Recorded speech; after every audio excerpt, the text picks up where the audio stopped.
Assalamualaikum warahmatullahi wabarakatuh.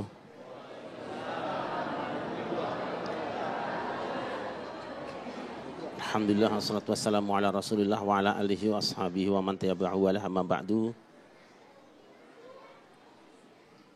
Para pemirsa TV One dimanapun Anda berada, bil khusus ada Bapak Camat, Pak Kepala KUA, Pak Kepala Desa dan semua aparatur pemerintahan dan para ulama di Kecamatan Cibinong. Sering kita berdoa, Allahumma inna nas'aluka salamatan fiddin wa afiatan wa ziyadatan wa barokatan. Segini aja deh. Ya Allah, berikan pada kami keselamatan dalam agama, sehat dalam badan, tambah ilmu pengetahuan, dan barokah dalam rezeki. Apa itu barokah? Barokah itu thubutul khairil ilahi fi syai', menetapnya kebaikan ilahiyah pada sesuatu.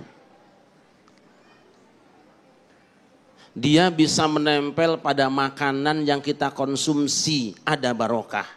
Makanya kalau kita mau makan suka minta Allahumma barik lana.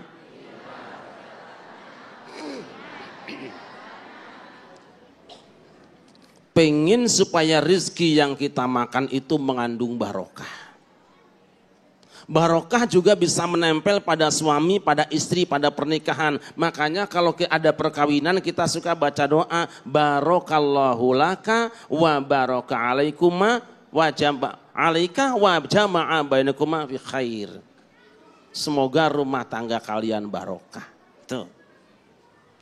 Di mana lagi nempel barokah? Di mana-mana ada. Tapi yang pasti barokah itu milik Allah. Yang punya barokah Allah. Kita kan sering baca at-tahiyyatul.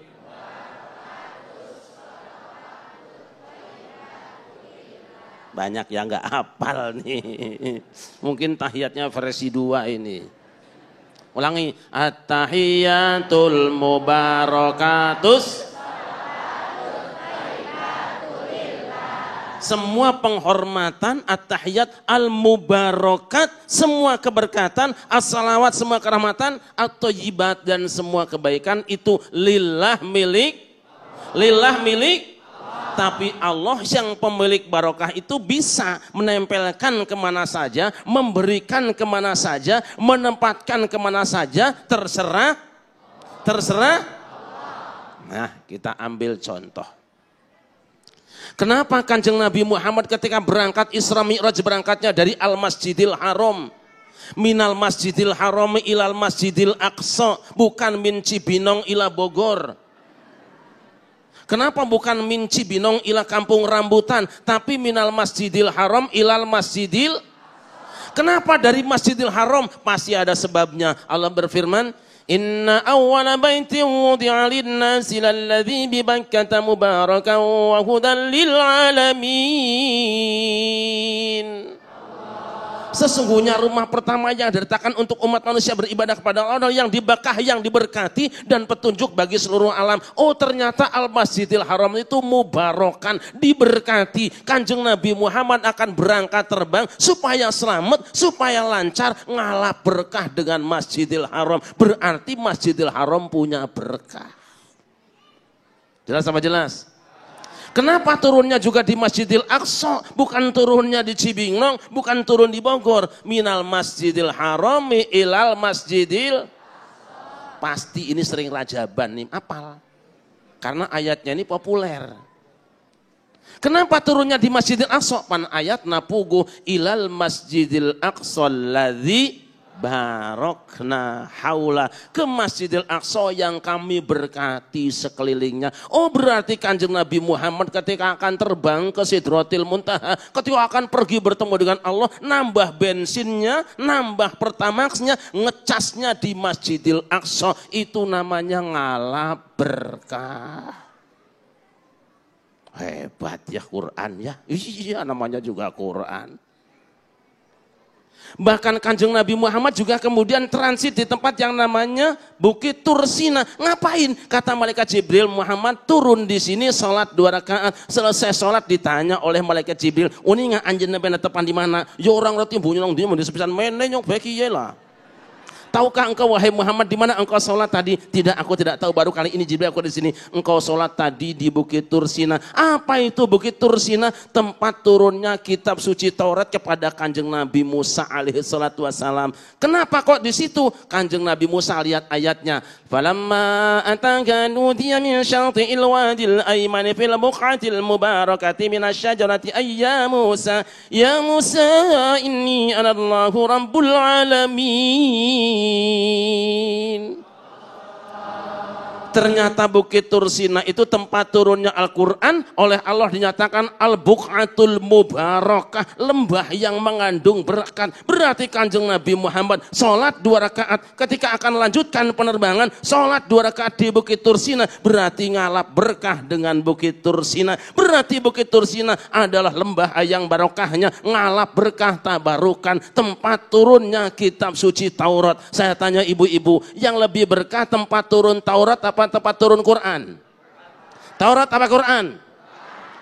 Kalau Kanjeng Nabi Muhammad saja ngalap berkah dengan tempatnya turun kitab suci Taurat, kenapa umat Islam tidak boleh ngalap berkah dengan Gua Hiro tempat turunnya Al-Quran? Tanya tuh orang-orang itu. Oh, berarti yang diamalkan oleh warga umat Islam Indonesia, yang diamalkan oleh NU, bener NU, yang salah ente. Jelas apa jelas? Jelas apa jelas? Gitu aja kok. Saya ulangi, mana yang lebih berkah? Tempat turunnya Taurat apa tempat turunnya Quran? Quran apa Taurat?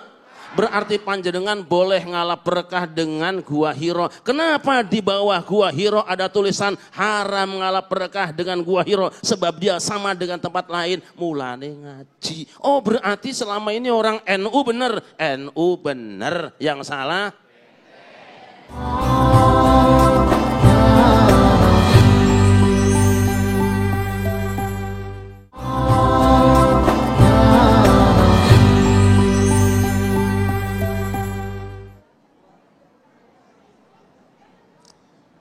Nabi Muhammad pun kemudian diajak mampir di satu tempat yang beliau tidak pernah ke sana. Kemudian kata malaikat Jibril, sholat 2 rakaat di sini. Selesai sholat ditanya lagi, panjenengan pirsa napa mboten sholat wonten pundi niki wau? Ora, aku radong iki bisa niki. Manawi anjen teu uninga, ieu teh tempat namina Bethlehem. Naon ari nu ngaran Bethlehem teh Jibril? Ta eta. Bethlehem itu adalah tempat lahirnya Kanjeng Nabi Isa alaihissalam.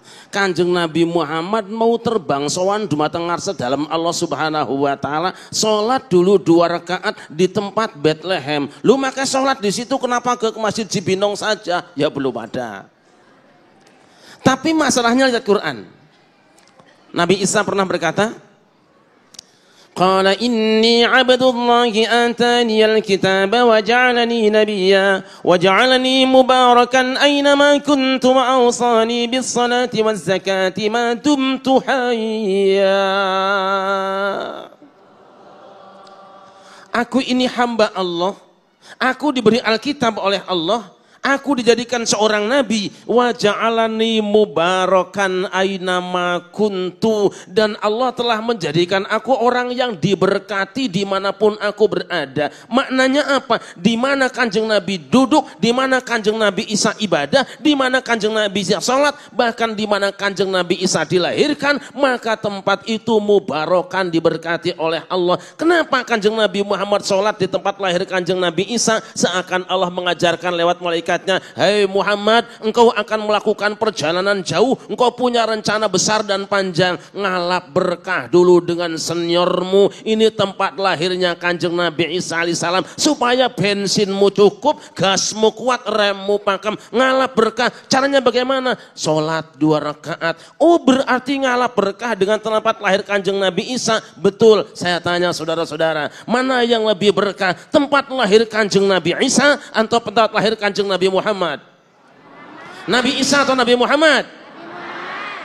Orang yang beriman pasti akan mengatakan tempat lahir Kanjeng Nabi Muhammad jauh lebih berkah daripada tempat lahirnya Kanjeng Nabi Isa. Tanyakan kepada mereka yang ambil kebijakan, kenapa kalau Kanjeng Nabi Muhammad ngalap berkah dengan maulid Kanjeng Nabi Isa, tapi umat Muhammad tidak boleh ngalap berkah dengan tempat lahir Kanjeng Nabi Muhammad, bahkan tempatnya diratakan dengan tanah. Aneh apa aneh? Aneh apa aneh? Kenapa para ulama diam saja? Kenapa tidak demo?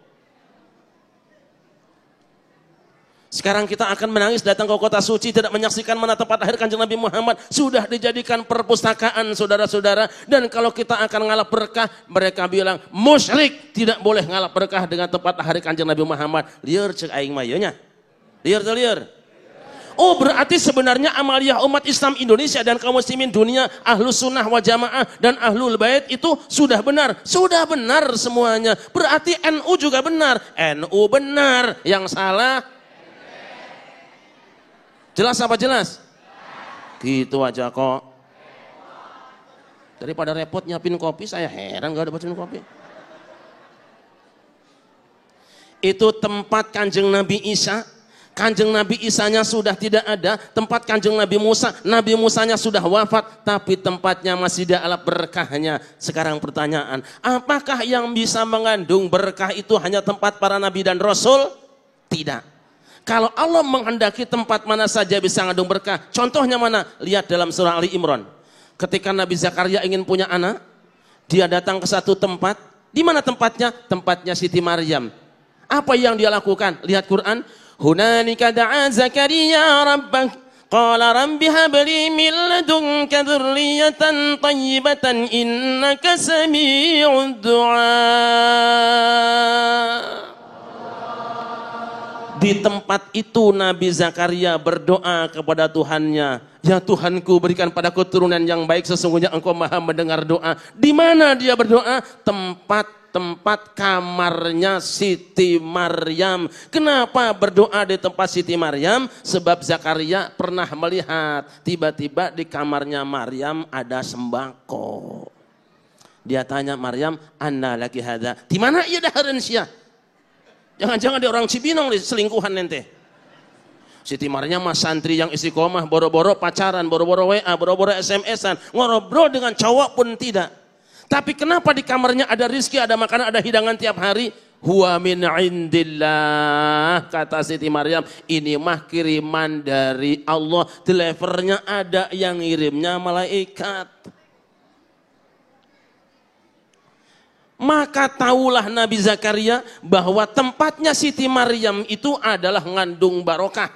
Saya tanya ibu-ibu, Siti Maryam nabi apa bukan? Nabi apa bukan?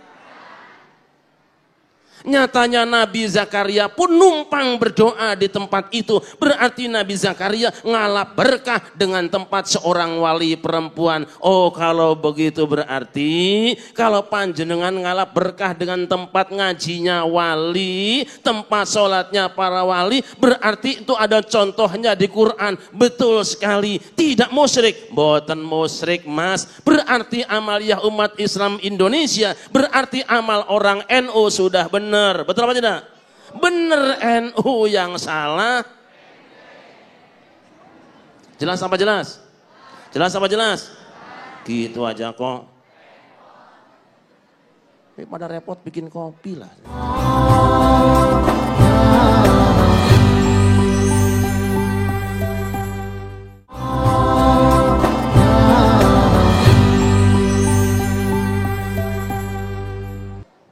Tadi menurut Nabi Samuel, tentu berdasarkan wahyu Allah, masa Nabi ngomong karepe dhewe, bahwa Bani Israel akan memperoleh kemenangan ditandai dengan datangnya kotak wasiat, benda wingit, barang sekti mondro kuno. Ini bahasa kita. Nanti kadang-kadang kita kalau menggunakan bahasa Sunda sok goreng bae nya, nek nganggo basa Jawa elek bae, jancane ora.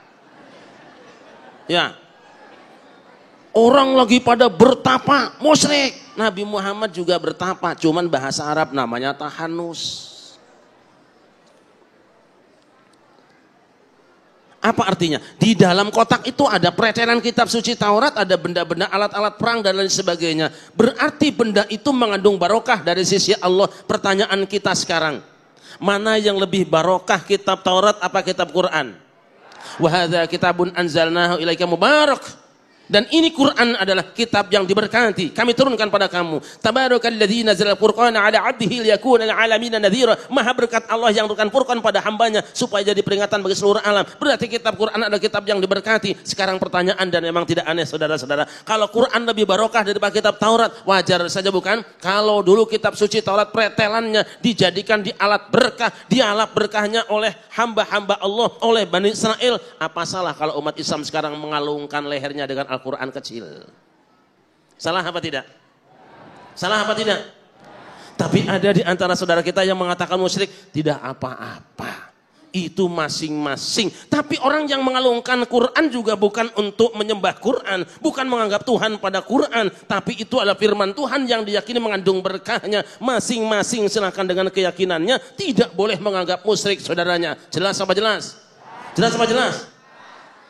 Ada yang usil ngomong ke saya, Kiai kalau memang Quran itu ngandung berkah, kenapa nggak dikalungin pakai Quran yang besar saja anaknya?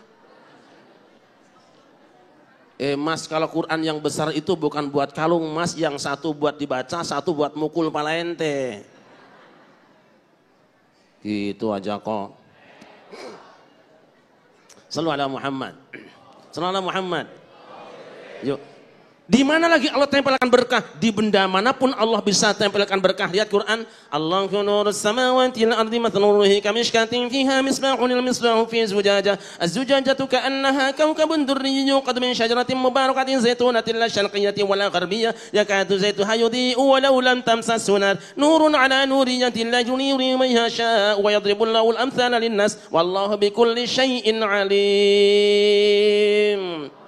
Syajaratin mubarakatin, tuh pohon zaitun itu pohon yang ngandung berkah. Kenapa? Minyaknya bisa buat obat, buahnya bisa buat obat. Semua pohon zaitun ada manfaatnya buat umat manusia. Barokah buah dan minyak zaitun bisa digunakan untuk ngolesi kulit-kulit kita yang pada rusak. Tuh barokahnya. Kita ngobati pakai minyak zaitun, bukan nyembah zaitun, tetapi yang menyembuhkan yang menyembuhkan cuma barokah Allah turun lewat buah zaitun. Sama dengan batu cincin. Punten ya. Allah turunkan barokah terhadap batu cincin. Ketika ia direndam dengan gunung Merapi, dengan lahar yang panas, dia menyimpan energi. Yang kalau energi ini dipertemukan dengan kulit manusia, bertemu dengan tubuh manusia, kalau serasi dia akan menyusun kekuatan. Kalau tidak serasi maka akan menimbulkan persoalan. Anu matak orang tua dulu suka mengajarkan, kamu lahir hari apa? Hari Kamis Pahing, jam berapa? Tengah malam, berarti karakternya kena dingin. Sebab waktu keluar dia sambut oleh udara yang dingin. Kalau disambut udara yang dingin, obatnya kudu yang semi panas, black opal kalimaya gitu. Terus tanya lagi, ini lahirnya hari apa? Hari Minggu jam berapa? Jam 12 siang, panas itu mah. Berarti kamu nanti pakai cincinnya itu adalah cincin edong yang warna hijau dari Garut, atau pakai zamrud, mahal teh hargana. Karena nggak ada yang bagus pakai edong, pakai zamrud, pakai daun pisang. Wedi ketikat di sini. Itu sebetulnya kemampuan orang tua kita dulu saudara-saudara. Cuma kita bodohnya tidak memahami penamparan barokah pada benda tertentu sehingga tidak tahu jodohnya. Sebab yang namanya batu cincin ibu-ibu itu sama seperti istri. Belum saja megang, lihat doang kau indah mas seneng kita. Ya apa tidak? Batu cincin kita lihat indah banget. Tuh orang sakit bisa hilang sedikit sakitnya. Betul apa tidak? Apalagi orang bilang, waduh batu cincinnya Mang Udin bagus banget ya. Langsung sehat. Begitu juga istri. Istri sudah muda, cantik, senyum. Alah. Ustadz kayak pasti seneng ya. Lo ini mah udah hitam, tua, jelek dari dulu, melotot lagi. Itu mah ibarat batunya batu koral. Inyek. Kok ya begitu mah.